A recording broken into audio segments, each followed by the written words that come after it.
নেত্রকোনার পূর্বধলায় জমি সংক্রান্ত বিরোধের জেরে এক স্কুল ছাত্রকে কুপিয়ে গুরুতর জখম করেছে প্রতিপক্ষ। আহত হয়েছে আরো একজন। বর্তমানে আহত ছাত্রের অবস্থা আশঙ্কাজনক। নেত্রকোনা প্রতিনিধি নাজমুল ইসলামের পাঠানো তথ্যচিত্রে থাকছে বিস্তারিত। পূর্বধলা উপজেলার খলিশহর ইউনিয়নের মাসকান্দা গ্রামে শুক্রবার সকালে এই হামলার ঘটনা ঘটে। পঞ্চম শ্রেণীর ছাত্র আরিয়ান স্থানীয় ফুলকলি কিন্ডারগার্টেনের শিক্ষার্থী ও আবুল পাত্তারের ছেলে। জানা যায়, নুরুল ইসলাম ফকির জাম গাছ থেকে জাম পাড়ছিলেন। তখন প্রতিবেশী আব্দুল কুদ্দুস ফকির ও তার ছেলে রুমন ফকির তাকে বাধা দেন। প্রতিবাদ করলে শুরু হয় বাকবিতণ্ডা।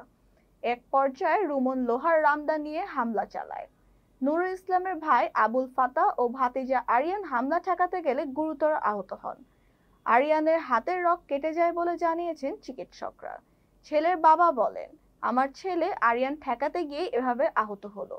আমরা প্রশাসনের হস্তক্ষেপ চাই।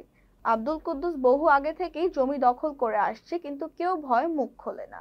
পূর্বধলা থানার ওসি নূর আলম বলেন, উভয় পক্ষের অভিযোগ পেয়েছি, তদন্ত করে প্রয়োজনীয় ব্যবস্থা নেওয়া হবে।